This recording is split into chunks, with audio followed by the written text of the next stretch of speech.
যাবে রে উম্মত, মচকে তুমি কেটে দাও। দাড়ি যখন তোমার বড় হবে, দাড়িকে তুমি ছেড়ে দাও। তারপর রাসূল বলেছেন, তোমার নখ যখন বড় হয়ে যাবে, কোনি যখন বড় হয়ে যাবে, কোনি তুমি কেটে দাও রে উম্মত। আল্লাহ রাসূল বলেছেন, উম্মত রে, তোমার সারামগার গোড়াতে চুল হয়েছে রে উম্মত, নর হোক কিংবা নারী হোক। আল্লাহ রাসূল বলেছেন, বেটা ছেলে হোক কিংবা বেটি ছেলে হোক, নাভির নিচে সারামগার গোড়াতে যদি চুল হয়ে যায়, আল্লাহ রাসূল বলেছেন, উম্মত তোমাকে 40 দিনের আগে আগে কেটে তোমাকে সাফ করতে হবে। কুল্লুহা মাতা ওয়া খায়রু মাতা'id দুনিয়া আল মারআতুস সালিহা।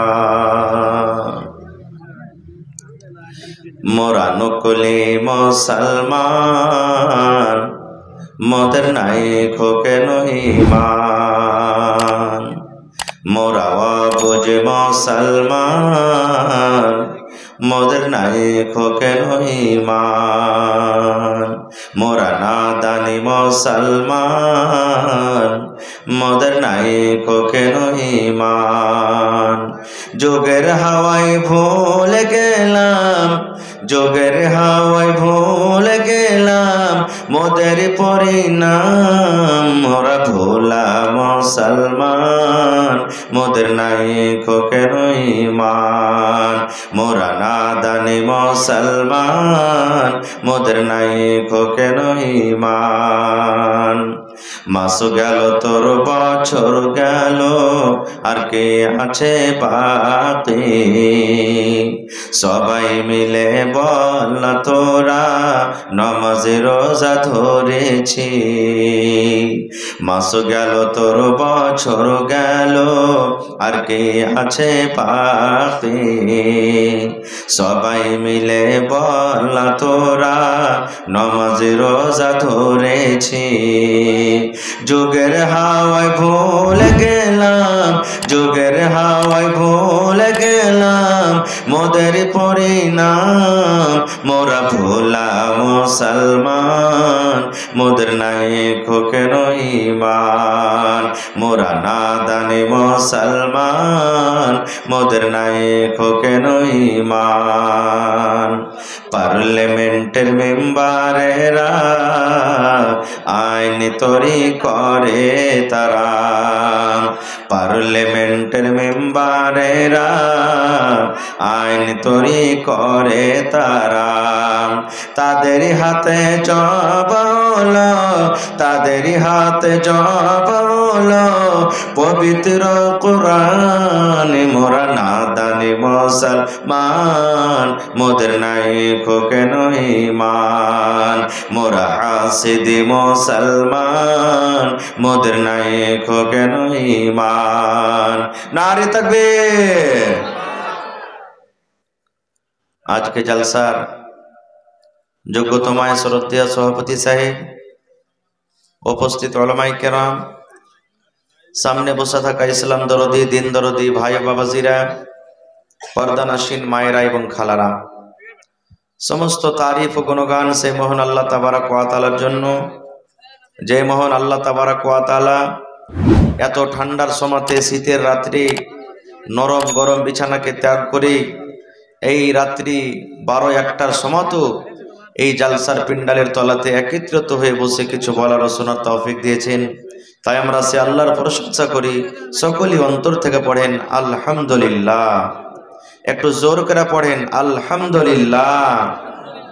তারপর আমাদের শেষ নবী হযরত মুহাম্মদুর রাসূলুল্লাহ পড়েন সাল্লাল্লাহু আলাইহি ওয়াসাল্লামের পর অগণন দারুদ শরীফ শান্তির ধারা বর্ষিত হোক, আমিন। আল্লাহুম্মা সাল্লি আলাইহি আল্লাহুম্মা বারিক আলাইহি। বন্ধুগণ, আজকে আমি আপনাদের সামনে কোরআন মাজিদ থেকে একটি আয়াত তেলাওয়াত করেছি এবং আল্লাহর নবী মুহাম্মদ সাল্লাল্লাহু আলাইহি সাল্লামের একটি হাদিস পড়েছি। সে আয়াত এবং হাদিসটাকে সামনে রেখে বেশি আপনাদের সামনে কথা আলোচনা করব না। একটা কোরআন থেকে ঘটনা বলবো আর একটা সহিহ বুখারী এবং মুসলিমের ঘটনা বলবো। দুটা মেয়েদের সম্পর্কে কথা বলবো আর একটা ছেলেদের সম্পর্কে কথা বলবো। একটা হাদিস ইনশাআল্লাহ শেষ করে দেব। আল্লাহর কাছে দোয়া করি রব্বুল আলামিন আমি যা কিছু বলবো যেন সহিহ হাদিস এবং কোরআন থেকে বলতে পারি, এবং তার প্রতি ছোট বড় সকলেই যেন আমরা আমল করতে পারি, তার জন্য আল্লাহ আমাদেরকে তৌফিক দেন। পড়ুন আল্লাহুম্মা আমিন। ভাই আমার, আল্লাহ তাবারাক ওয়া তাআলা এই জমিনের উপরে 4 প্রকারের সন্তান মানুষকে দান করেছেন, এবং 4 প্রকারে আল্লাহ তাবারাক ওয়া তাআলা মানুষ তৈরি করেছেন। আল্লাহ তাবারাক ওয়া তাআলা সর্বপ্রথম যে মানুষকে তৈরি করেছেন, যার মাও নেই বাবা নেই, সেটাকে বলতে পারবেন আপনারা?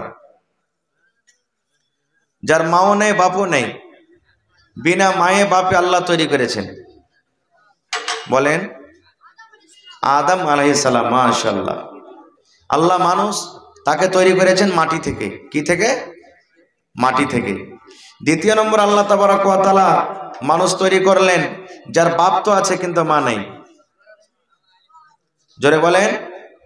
যে হাওয়া আলাইহিস সালাম, আদম আলাইহিস সালামের রিড়ের হাড্ডি থেকে আল্লাহ তৈরি করেছেন। আর শরীরের মধ্যে রিড়ের হাড্ডি হলো টেড়া হাড্ডি। আল্লাহ রাসূল প্রত্যেক পুরুষকে বলেছেন, হে পুরুষ জাতি, তোমাদের স্ত্রীরা যখন বাড়িতে থাকবে তো যত পারবে একবারে খুব আদর করে তুমি তার কাছ থেকে কাজটা নিয়ে নাও। কথাতে কথাতে তুমি ওই টেড়াকে সোজা করতে যেও না। মানে কি, সব সময়তে তুমি হাতে লাঠি ধরিও না, মায়ের করিও না, গালি দিও না, বকাঝকা করিও না, না হলে তোমাদের ওই রিশতা কায়েম থাকবে না, ভেঙে যাবে। তৃতীয় নম্বর আল্লাহ তাবারাক ওয়া তাআলা মানুষ তৈরি করেছেন যে যার তো মা আছে কিন্তু বাপ নেই। সেটা হলো কে? জোরে বলেন। আপনার মুখে খেনি টেনে ভরা আছে নাকি? জি ভাই, খেনি টেনে থাকলে একটু পাঁর তলাতে ফেলে দেন, মানে আমি যতক্ষণ থাকবো কথা বলতে হবে আপনারাকে। তো তৃতীয় নম্বর আল্লাহ তাবারাক ওয়া তাআলা মানুষ তৈরি করেছেন যে মা আছে কিন্তু বাপ নেই। চতুর্থ নম্বর আল্লাহ তাবারাক ওয়া তাআলা মানুষ তৈরি করেছেন আমরা, যে আমাদের মাও আছেন আব্বাও আছেন। তো ভাই আমার, 4টার মধ্যে 3টাকে আমি বাদ দিয়ে দিলাম। একটাই মাত্র আপনাদের সামনে যদি সময় পাইতে ঘটনা বলবো, যে যার মা তো আছে কিন্তু বাপ নেই। কেমন কথা? মা আছে বাপ নেই, বিনা বাপে বাচ্চা হয়। জি ভাই, কেমন কথা এটা? বিনা বাপে ছেলে কেমন করে হবে? জি মৌলানা, এটা বুঝতে পারি না। তো যদি আপনারা সময় দেন, থাকেন বসেতে, ইনশাআল্লাহ ঘটনাটা আপনাদের সামনে খুব শর্টে আপনাদের সামনে বলবো। তো খারজা হোক ভাই আমার, আল্লাহ তাবারাক ওয়া তাআলা স্বামী স্ত্রীর জীবন কে আল্লাহ এমনই করেছেন, আর তারাকে কিভাবে চলতে হবে, কিভাবে জীবনটা কাটতে হবে, সেটাও আল্লাহ এবং আল্লাহ রাসূল খুলে খুলে খুলে খুলে বলে দিয়েছেন। মানুষের স্বামী স্ত্রীর জীবনটা কেমন হওয়া চাই জানেন? আমরা আপনারা যখন ছোট ছিলাম, বা আমাদের এখন বাড়িতে ছেলে মেয়ে লাতিন পুতিন বাড়িতে আছে, মাটির ঘর তৈরি করে না? 5 বছর 7 বছর গাছতলাতে মাটির ঘর তৈরি করে কি করে না? 1 ঘন্টা 2 ঘন্টা পর খেলবে, খেলা পর আবার ওদের সাথে কি করবে? এক অপরের ছেলে মেয়েকে ওকে বিবাহ দেওয়া করাবে। ওরা পুতলা বানায় না, ওর বেটা এর বেটি ওর বেটা, এরকম ভাবে বিবাহ দেবে। 1 ঘন্টা 2 ঘন্টা খেলবে, আবার বাড়ি ঘরকে ভেঙে বাড়িতে চলে আসবে। এই মতো স্বামী স্ত্রী জীবনটা হওয়া চাই ভাই মুসলমান, যে তারা একসাথে জীবনটা কাটবে। কখন হয়তো কোনো টাইমে স্বামী কোনো কথা একটু বলে দিলেন, তো স্ত্রীকে সহ্য করতে হবে। স্ত্রীও যদি কোনো ভুলবশত কোনো কথা বলে দেয়, তাহলে কিন্তু স্বামীটাকে সহ্য করতে হবে। পুরুষটাকে টাইট হতে হবে না। না হলে আপনি বলেন, মোটর সাইকেলের চাক্কা দুটোই বরাবর থাকে না ছোট বড় থাকে? বলেন। যদি মোটর সাইকেলের একদিকে যদি একটা টেম্পুর চাক্কা লাগিয়ে দেন, আর একদিকে মোটর সাইকেলের চাক্কা থাকে, গড়বে? যদিও গড়ে তো মন ভরবে না চালিয়ে, নাকি? তো দুটাই চাক্কা বরাবর হওয়া চাই, তো দুটা মেজাজ বরাবর হওয়া চাই। আপনাকেও জানতে হবে যে আমার স্ত্রীটা বাড়িতে আমি এনেছি, কেমন করে আমি তাকে নিয়ে চলবো। আপনার স্ত্রীটাকেও জানতে হবে যে আমার স্বামীটা বাড়িতে আছে, যে আমার স্বামীটা কোন মেজাজের লোক, কেমন হয়ে আমাকে থাকতে হবে, আপনার স্ত্রীটাকেও জানতে হবে। ভাই আমার, এক কথা বলি মা খালাদেরকে, যে যদি মা খালারা নিজের স্বামীকে বাড়িতে কবজা করে রাখতে চাহে, মা খালারা যদি নিজের স্বামীকে খুশি রাখতে চাহে, তো সব সময়তে একবারে হিরোইন হয়ে থাকতে হবে। মা খালারাকে চিকন হয়ে থাকতে হবে, কাপড় একবারে এমন নতুন করে পরতে হবে। নতুন বলতে শুধু নতুনই নয়, মানে যে পুরাতনই কাপড় হোক একবারে। আর ভাই আপনারাকে বলবো, স্ত্রীরাকে সেন্ট দিবেন কিনা, বাড়িতে মহক কিনে তেল দিবেন কিনে, পাউডার কিনে দিবেন, একবারে মেকআপের সামান দিবেন, না হলে আপনি বাজারে ঘুরতে গেছেন, সুন্দর সুন্দর বেটি ছেলে দেখে আপনার মন খারাপ হয়েছে, শালা দেখতো আর কে বেটি ছেলে গেলা কত সুন্দর, আর বাড়তে যাচ্ছে কোন মরিচের গাছ খেঁকড়ি মেকড়ি হয়ে বাড়তে থাকছে, দেখি ভালো লাগে না? থাকে না? থাকে না? তা আপনাকে যদি স্ত্রী মনের মতন চাইতে গেলে স্ত্রীর পিছে আপনাকে খরচা করতে হবে, এবং আপনারাকেও সুন্দর হয়ে থাকতে হবে। এটা না যে শুধু পুরুষরাই ভালো হয়ে থাকবে আর নারীরা ভালো হয়ে থাকবে, আমরা থাকবো না। আপনি পেজ খেয়েছেন আর যে স্ত্রীর পাঞ্জরে মুখ খাটেলি চলে গেলে, একটু মুখখানটা সিংহা দেখতে রে শুনবে, হাট এখান থেকে কোন পেজ টেজ খেয়ে চলে এসছে। হ্যাঁ, আপনি খাইনি খেয়েছেন ভাই, খাইনি খেয়ে খেয়ে ঠোঁটের কাছে একবারে এক আঙ্গুল দগড়া হেলে গেছে, অতি বাসনা করবে না মুখখানটা। হোটেলে ভাত খেয়েছেন, বাড়িতে ভাত খেয়েছেন, শাক লেগে আছে, দাঁতে ফুলে ফুলে গেছে শাক গেল, স্ত্রীর পাঞ্জরে লেগে গেল, ভালোবাসবে? ভালোবাসবে না খুব। এই জন্য আপনাকে হিরো হয়ে থাকতে হবে, হ্যান্ডসামে থাকতে হবে। বগলে চুল হয়ে গেছে, এত বড় লম্বা লম্বা হয়ে চুল হয়ে গেছে, একবারে সাফ করেন না ওকে। হ্যাঁ, ওগুলোকে আপনাকে সাফ করতে হবে।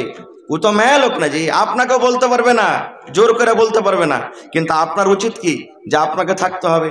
এখানে দেখবেন বেয়াদবি মাফ করবেন, কত ভাই বসে আছেন যে বগলে লম্বা লম্বা হয়ে চুল লেগে আছে। গরমের টাইমে দেখবেন যখন গাঞ্জা পিনে থাকবে, বাতাসে উলের খাড়ার মতন for for for for for করে উড়বে। উড়ে না? উড়ে না? সুবহানাল্লাহ। ভাই মুসলমান, কেন থাকবে? কেন থাকবে? এরে আমার উম্মত, আল্লাহ রাসূল বলেছেন, উম্মত রে, আমার সুন্নাত হলো 5টা, একটা হাদিসে 10টা আছে।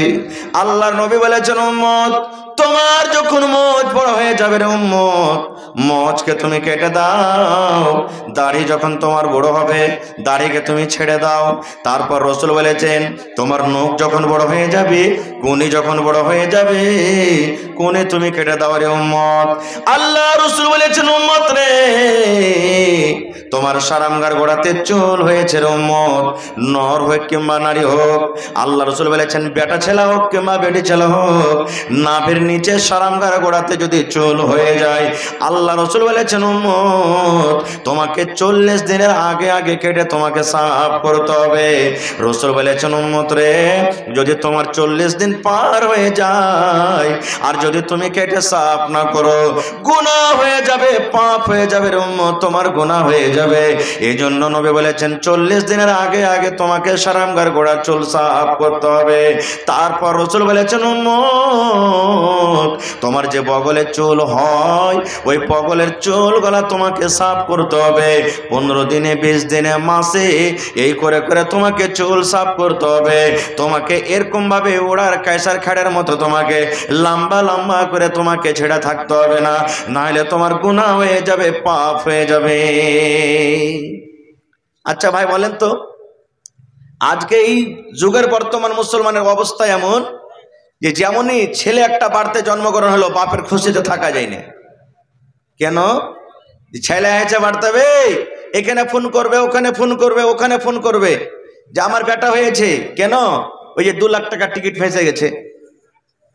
হয় না? হয় না? টাকা লেওয়া দেওয়া হয় আপনাদের এলাকাতে, যখন বিয়ে শাদী হয় টাকা লেওয়া দেওয়া হয়, মানে এদিকেও আছে, মানে রোগটা আছে নাকি?